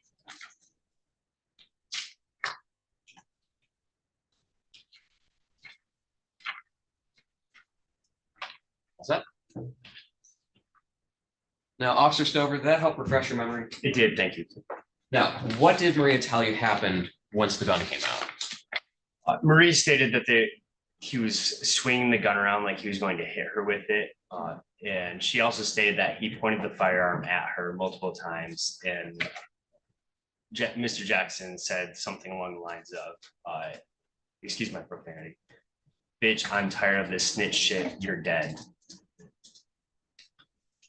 End quote. At some point, did they also make reference to the fact that he still had her phone? I don't recall.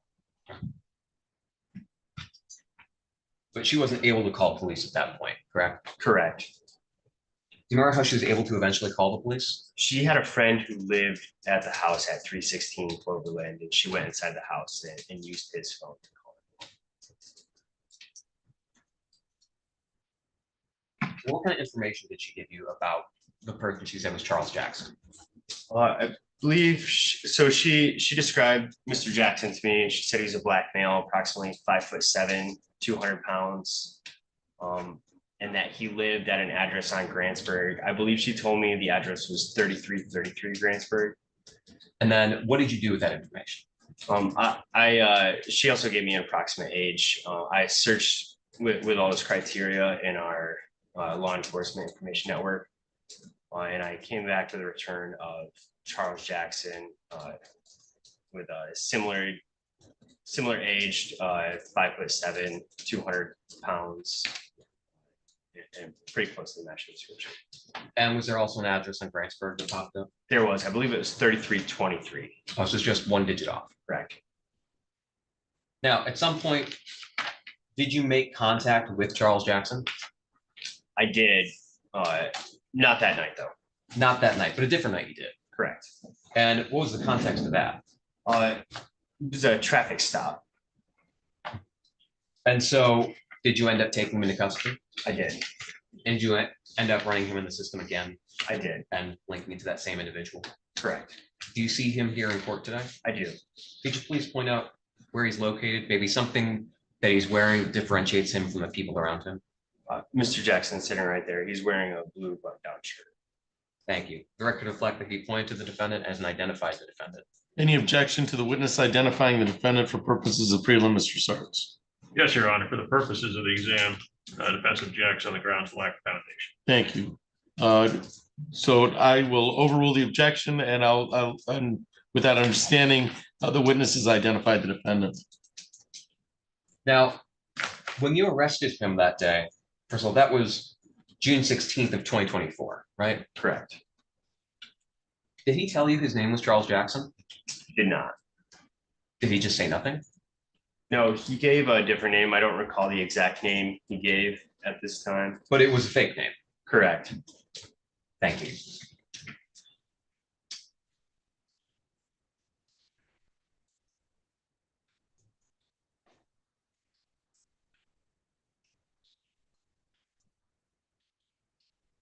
People have no further questions, Your Honor. Cross-examination, Mr. Sarts. Thank you, Your Honor. Officer Stover, you testified previously that Ms. Whiting claimed that she had been in a domestic relationship with Mr. Jackson, correct? That's correct. But isn't it true, though, that she told you that they weren't currently in a relationship? That's correct. Okay, and she couldn't tell you when they'd lived together or anything along those lines, correct? That's correct. She said she was in an on and off dating relationship for approximately 15 years with her. But she made it very clear to you that they weren't actively in a relationship right now. Correct. Okay. And as for the description of this alleged firearm, did she provide any information what type of alleged gun it was or anything else? I don't recall if she did or not. And so she somehow claims that a firearm got brandished, even though the story that she told you, the two of them had been wrestling outside, correct? That's correct. So leading up to that point, she never mentioned anything about a firearm. It was only until after she claims that she was wrestling outside with Mr. Jackson that she claims that there was some type of firearm brandished. I don't recall when she told me that the firearm was brandished, but she did say that there was a firearm pointed at her. Okay, but she couldn't describe what this firearm looked like. No? Okay. So did she even tell you the type of firearm, whether it was a pistol or long gun or anything? I don't recall. I believe she said it was a handgun, but I'm not entirely sure. Okay. And approximately what time did you have these conversations with Ms. Whiting? Approximately 02:45 in the morning. Did she give a time frame as to when she allegedly had this encounter with Mr. Jackson? I don't recall if she gave time frame or not. Okay. And again, this is over a year and a half ago now, essentially at this stage, correct? This is when again? January 22nd, 2023. Okay. And you haven't had any contact with Ms. Whiting since, correct? No. You never followed up with any additional interviews with her? She's never provided any additional statements? Not to me, no. Okay. And she gave you an address where she claimed she was living, correct? I believe she did, but I don't recall what that address is right now. Okay. But it wasn't her actual address, was it? I'm not sure. Okay, did you talk to the owner of the house? I believe, what house are you speaking of? Oh, where did you talk to Miss White? 316.1. Okay, did you talk to anybody else at that location? I did. I talked to a male there. Okay, do you recall what the male's name was? I don't think he provided a name to me, but Okay, I don't recall. and didn't that male mention to you that she's stolen from him? I don't recall that. Okay.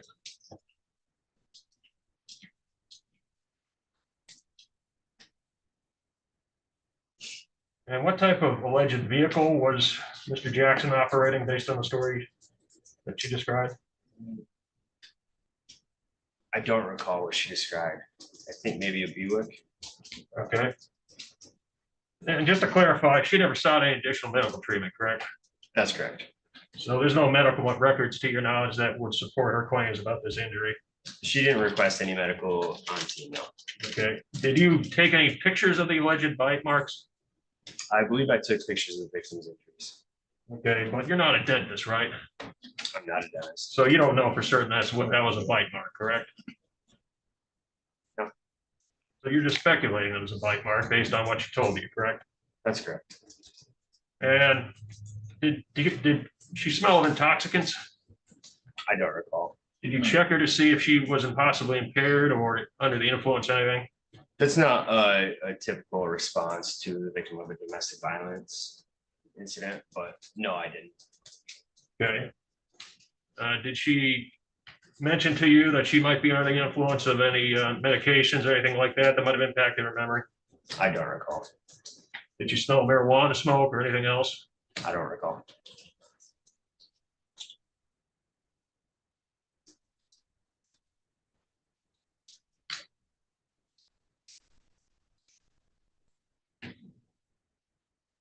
And could you describe any other alleged injuries that you claim that you saw that Miss Whiting? Not off the top of my head. I believe in the report I noted that she had some injuries to her arms, but I'm not entirely sure. Okay, but nothing that you can recall observing? No. Okay, this is just reported by her? Correct. Okay.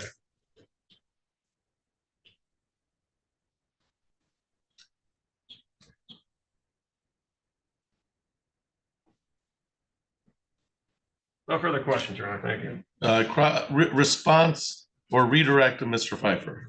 Very briefly. Isn't it true that she said that he had a black handgun? Could I take a look at my reports? That'll refresh your memory? Yes, absolutely. Let me approach you. You may.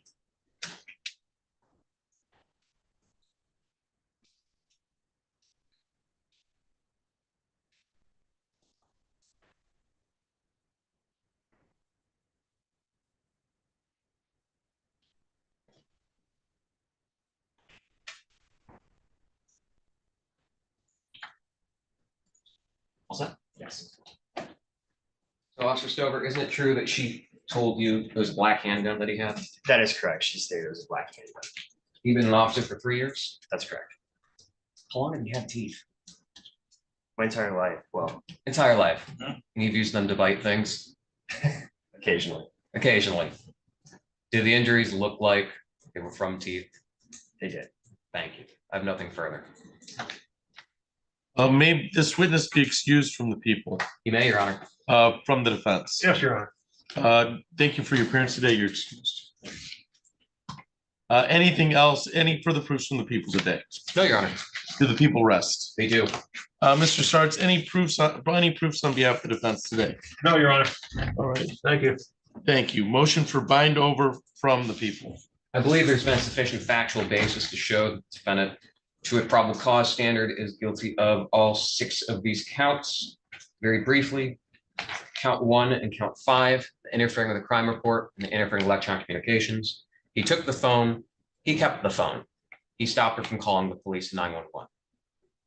Pretty simple. And it wasn't just in that moment, it extended throughout this entire incident, including to the point when the gun was pulled out, because he was still working to stop her and prevent her from trying to call the police. Second count is felonious assault. Testimony is pretty clear. He was trying to hit her with the gun and he was pointing the gun at her. That is felonious assault. The 2 counts of felony firearms, one for the interfering with the crime report, the other for assault with a dangerous weapon, I believe both apply in this incident. The domestic violence carries over, as does the habitual offender fourth status. So I believe that there is sufficient factual basis to bind over as charged. Thank you. Response, Mr. Sarks. Thank you, Your Honor. Respectfully, defense would move to dismiss at this time. I think the officer's testimony is pretty clear that they weren't currently in a domestic relationship. And I think respectfully that while the statute is vague in terms of defining some type of timeline in terms of whether the person has to actively be in a domestic relationship, I think it raises serious questions, though, about the timeline as to the extent of their involvement. And certainly I had objected in terms of the statements coming in under MCL 76827C, and I'll continue my objection on the grounds that they weren't currently in a domestic relationship. Further, Your Honor, I think there's massive questions about the reliability and credibility of this witness's alleged statements to the police officer. That also is grounds to potentially challenge the weight and challenge the statements that were produced through the officer here. The story just doesn't make a lick of sense. There's too many details that are allegedly missing. What type of phone was it, for example? A lot of important little details like that that just did not come out through the officer's testimony. Further, her claims of alleged bite marks and all these other injuries, it just doesn't add up, though, based on what the officer claims the officer observed. And obviously, there's no medical records. There's nothing else circumstantially that would corroborate the story that Ms. Whiting allegedly told Officer Stover. Further, there's been no evidence whatsoever that would corroborate or support circumstantially otherwise the allegations of the firearm here. The timing made zero sense as to when Ms. Whiting alleged that somehow a firearm could be brandished. And she's not here to testify, obviously. So there's additional, questions, which obviously we won't be able to explore here today, that raise serious doubts about the viability of the story. I mean, this crazy claim that somehow the two of them are wrestling outside of a car and that, the story just doesn't add up. And then somehow, miraculously, apparently, according to Officer Stover, based on his recollections of a conversation with Ms. Whiting for over a year and a half ago, somehow Mr. Jackson allegedly manages to pull out a firearm while the two of them wrestling in the middle of a street. It just doesn't make any sense. And granted, Your Honor, this is a very low burden of proof. It's only probable cause standard, and ultimately these are questions of fact, but there still has to be some credibility behind the allegations here and the story here that the people are requesting this court bind this case over on. And respectfully, the story from Ms. Whiting just does not add up.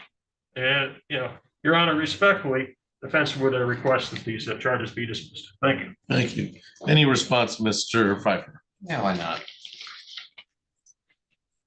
I'm going to actually quote from the statute. Domestic violence means an occurrence of one or more of the following acts by the person that's not self-defense: causing or attempting to cause physical harm to a family member or household member. Family or household member means any of the following: spouse or former spouse, individual with whom the person resides or has resided, individual with whom the person has or has had a child in common, an individual with whom the person has or has had a dating relationship. I do not understand where the defense's argument is, but it certainly isn't based in the law. As for no corroboration, she had a literal bite mark on her face. Pretty corroboratory. And then finally, the fact that it does not make sense to defense counsel is not of any legal basis or standing or merit. It is not a far-fetched idea to believe that someone during a physical altercation would pull a gun out of their person, their clothing, waistband, or potentially the car that they were standing next to. Basky bind over is charged. Thank you. So the standard for preliminary examination is probable cause being the second lowest standard in criminal law, reasonable suspicion being a lower standard. The court has had the opportunity to hear Officer Stover testify and to take statements that were delivered to Officer Stover from Maria Victoria Whiting on the date and time in question pursuant to 768.27C, which is the hearsay statements statute coming in. The court finds by probable cause evidence that this occurred through Officer Tyler Stover's testimony that occurred on January 22nd, 2023 at the offense location of Clover Drive, 316 Clover Drive, City of Lansing, Ingham County. Identification was made not only at the scene by Ms. Whiting, but also then made by Officer Stover in a separate investigation concerning a driving allegation. And identification was made in court by Officer Stover to probable cause level. So location, venue, ID, and date, and so are made at a probable cause level, go to the elements of the crime. Count 1 as probable cause has been found for interfering with the crime report. There does appear to be that he not only took the phone from that Mr. Jackson took the phone from the stated victim, as she indicated to Officer Stover, but he also indicated that he pointed the firearm at her and indicated after name calling that he was going to kill her for snitching, or snitch you're dead was the exact term that used. I find probable cause that location, offense, venue, ID, and date has been made through Officer Stover's testimony that the defendant did through the use of physical force prevent or attempt to prevent another person from reporting a crime or tempted by another crime, and the violation involved committing or attempting to commit interfering with the electronic communications against a person. There was some testimony that she used another friend's phone to make the phone call in order to get police response through the unlawful use of physical force, prevent or attempt to prevent another person reporting a crime committed or attempted by another person. The violation involved threatening to kill or injure a person, or did retaliate, attempt to retaliate, or threaten to retaliate against another person for having reported or attempted to report a crime committed or attempted by another person by threatening to cause property damage. I find count 1 has been made by a probable cause standard. Count 2, the felonious assault, there's testimony from Officer Tyler Stover to Maria Whiting that Mr. Jackson pointed a gun at her. That would be a dangerous weapon. So did make assault upon Maria Whiting with a dangerous weapon with a handgun, but without intending to commit the crime of murder and inflict great bodily harm. Location, offense, venue, ID, and date is found as to count 2 at a probable cause standard. In count 3, what's commonly referred to as felony firearm, that the defendant did carry or have in his possession a firearm, to wit a handgun, a black handgun was the distinct testimony. Committed to or attempted to commit the felony of interfering with the crime report, committing the crime or threatening to kill or injury. I find there's probable cause evidence to believe that that has been proven by location, offense, venue, ID, and date at probable cause level. Count 4 similarly is the same crime, only in regards to assault with a dangerous weapon, the assault being with the handgun in question, the black handgun that was testified as to by Tyler Stover in what was relayed to him by Maria Whiting. And count 4 is bound over as location, offense, venue, ID, and date have been made. And then the count 5 is interfering with electronic communications. Certainly the taking of the phone did willfully and maliciously prevent, obstruct, or delay by any means the sending, conveyance, or delivery of an authorized communication by or through telephone or telephone line. Seemed like the taking of the phone led to Ms. Whiting following the defendant concerning her cell phone.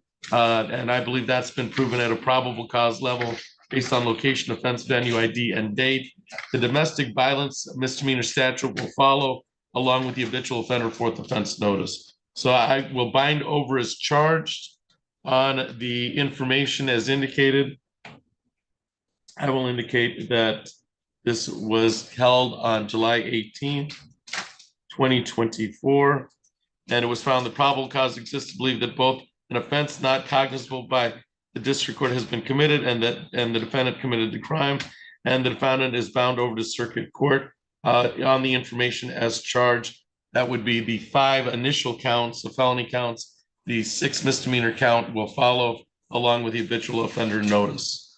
So Mr. Jackson, your time in district court is done. You're on to circuit court where the case will continue, and that is the trial court.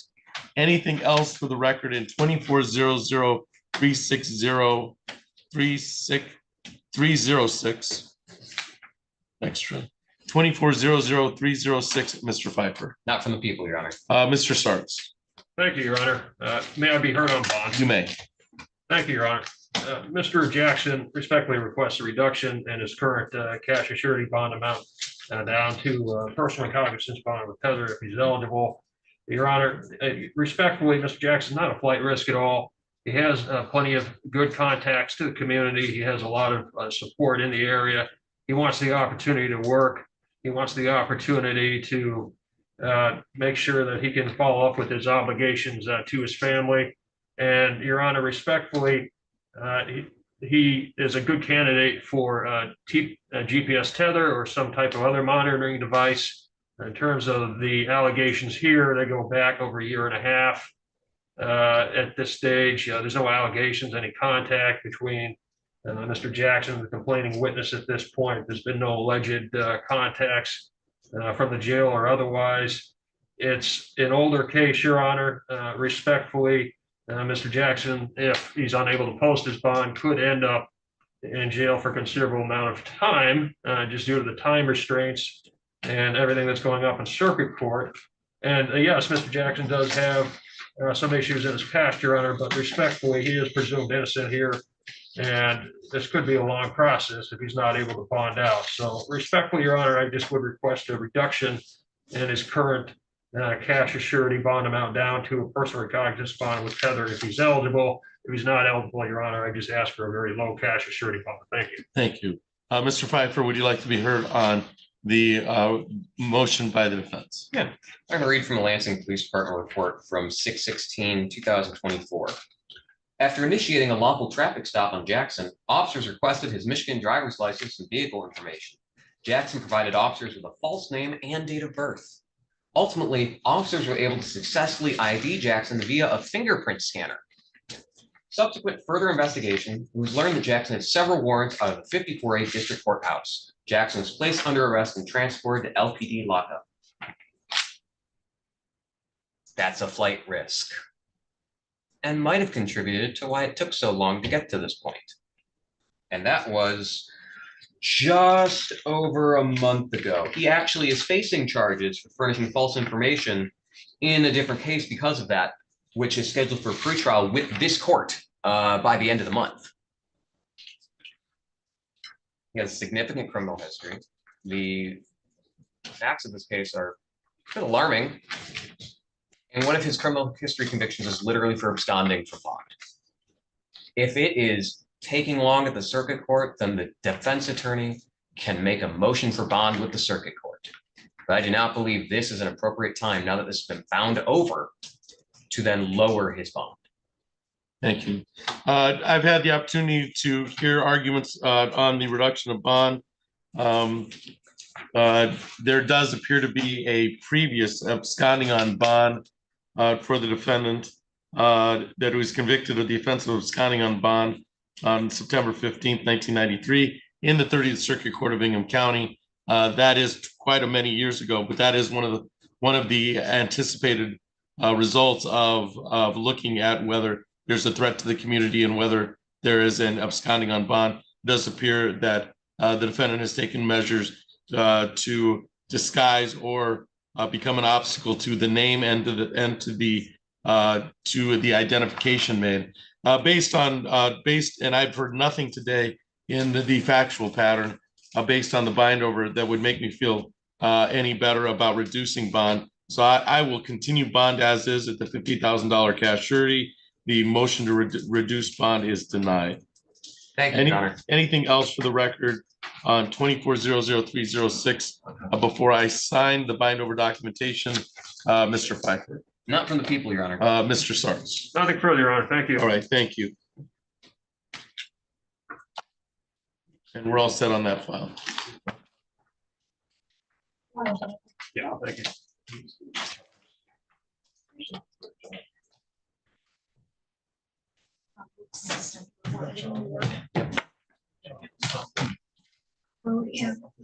They conflicted office. And then they just for whatever reason.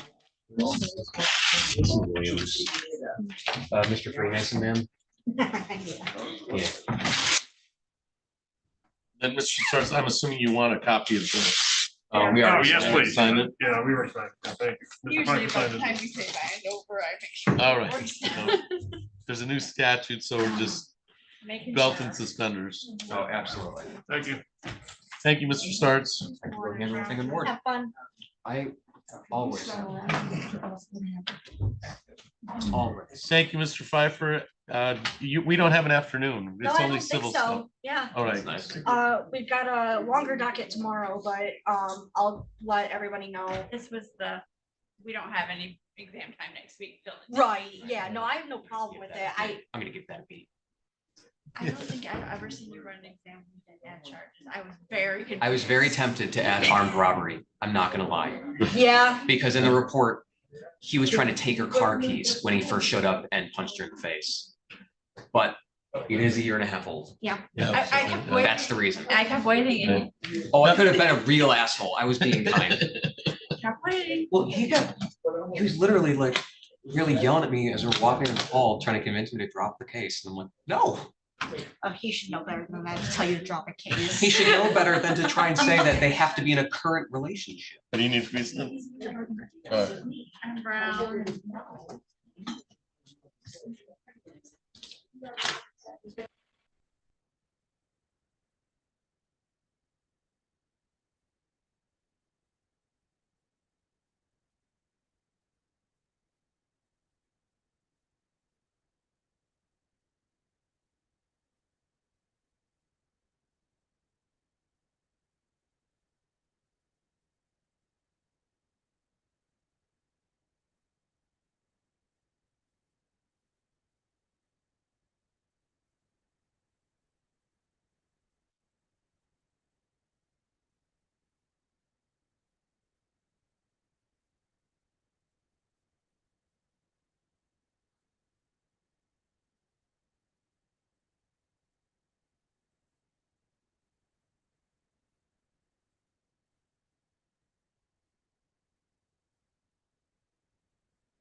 All right, so Mr. Brill, you're here on the HZCNAC case.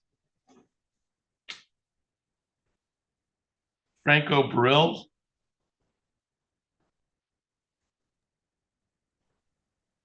Sorry about that. Yes, I'm here for that. All right. And then it's Hutway, Kaya Hutway. You're here on that case? All right. Yep. All right, so we're on the record in docket 2403224. That's HZCNAC Incorporated versus Kaya Hotway. Will the parties please introduce themselves for the record? Mr. Burrell. Yeah, Franco Barilli, attorney for the plaintiff, HC CNAC. Thank you. And sir, you are, and you'll have to help me pronounce the name, Kaya Hutway? It is a jaw toy. Jawway. All right. Yes, This is the time set for a pre-trial conference. Mr. Brill, Mr. Brill, is it Brilly? Barilli, yes, Your Honor. Yes. Have you had the opportunity to speak with Mr. Way in a pre-trial room before we get started on this pre-trial conference? Generally, on the pre-trial conferences, we just fill out a form or have you send in a form that everybody agrees to. But I don't know if you've had the opportunity to speak to Mr. Way, and I don't know if I'm saying that name correctly either. It's toy, sir. Tway. All right. Mr. Briley, do you want the opportunity? I can stick you in a breakout room so you can discuss some of these matters. Yeah, that'd be great. All right. Mr. Tway, I'm going to go ahead and you want to do it or should I do it, Megan? I can do it. All right. All right. I'm going to have, so you'll both get a prompt to go to a breakout room with Mr. Briley and Mr. Tway, and then we'll come back and put it on the record. Okay, thank you, Your Honor. Thank you. You're welcome.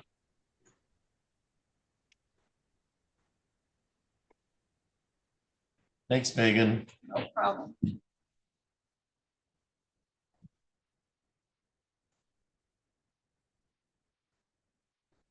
And then Mr. Barta, you're here on portfolio recovery. That is correct, Your Honor. And Satetra Smith is the defendant on that case, and we'll give them till 2:45. Sounds great. Thank you. All right, thank you.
and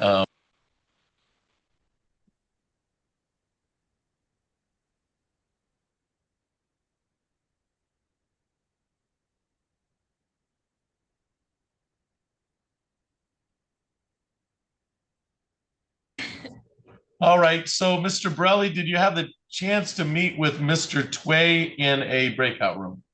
Yes, we met and we're actually working on a resolution. It sounds like it'll take about 4 to 5 months to get it to complete. But yeah, I'm gonna be sending him an email with a couple of arrangements, and he's decided he's gonna take on one of those arrangements. All right. Do you want, so that we can do this a couple of routes. We can do this. We can adjourn this pretrial out, and so we don't get into this discovery 90 days kind of thing when we're looking at discovery. And Mr. Tway, what we're talking about is that once a civil suit is filed, I have to provide some discovery, and we usually set it out 90 days. But to build some time in it, maybe we'll adjourn it for a control date, and then we'll reset the pretrial date and let the parties work on a resolution. Would that suffice, Mr. Borelli? Yes, that would be perfect. Mr. Tway, would that work? We'll set this out. We'll set a control date out, maybe 60 days, and then go from there. And we'll reset the pretrial, this pretrial discovery. Will that work, Mr. Tway? Yes, Your Honor, that sounds good to me. All right, so let's adjourn the matter and reset the pretrial for September 23rd. Sep- I'm sorry, September 3rd at 2:30. So we'll set it for September 3rd at 2:30. And then from then, we should have a little bit more of a date to see if we need to do the pretrial, we can go ahead and do the pretrial. But that'll give us some time to wait for discovery purposes. And so, because we'll set a 90-day discovery date out, and that might be that might move us a little closer towards a resolution date in this matter. All right, so we've reset for September 3rd at 2:30. Anything else for the record in docket 2403224, Mr. Borelli? Nothing else for me, Your Honor. All right, Mr. Tway, you have that date, and you'll get notice sent to you for that September 3rd date. Do you have any questions of me? Nothing else from me, Your Honor. All right, you're all set, sir. Thank you, both of you, for your appearance today. Thank you. Thank you. Have a great day. You too.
All right, Mr. Barta, we can call your case. So we're on the record in docket 24-00906. That's Portfolio Recovery versus the Tetra Smith. Mr. Barta, your appearance for the record. Good afternoon, Your Honor. Cezanne Barta, P65425 on behalf of Portfolio Recovery. All right, this is the time set for a pretrial in the matter. I have it as a pretrial. The plaintiff has appeared. The defendant appears to have failed to appear. I do not see a Tetra Smith in the Zoom courtroom. I see nobody by that name in the physical courtroom, and I don't see anybody by that name in the waiting room. It would appear the defendant has failed to appear for the pretrial today. This was scheduled for 2:30. It is now 2:47. Mr. Barta, how would you like to proceed? I don't know if you've had any contact with Ms. Smith or not. We have not, Your Honor, and I believe her answer just says I would like to have a court hearing scheduled for this matter to try to settle the issue. We have reached out to her with no avail. If you look at the proofs of service, we had to ask for alternate service because she was evading service, and you can see from the postal verification of the court officer, he left his card on a door 3 different times with his number. She never called. So I have a feeling we're dealing with someone that's just trying to evade. So I would respectfully request that we can submit a default judgment at this time. We will continue to try to call her to resolve, but I don't think there's anything for the court to decide at this moment. Right. So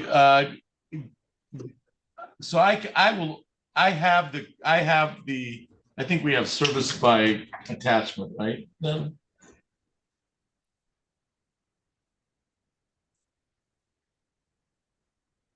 She's not, you've not been able to serve her. It says. No, we did serve her. She filed an answer. Okay, she filed an answer. Yeah, I remember seeing that because she's the one who requested a hearing be. That's correct. That's correct. All right, so yeah, she requested that the hearing be set. All right, so I'll orally grant the motion for default judgment. And you'll follow that up with an order, Mr. Barta? I will, Your Honor.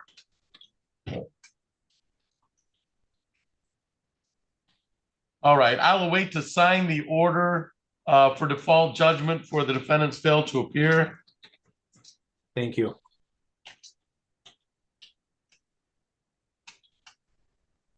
And anything else for the record in 24-00906, Mr. Barta? Not at this time, Your Honor. All right, thank you. You're all set, sir. Thank you. Have a great day. You too.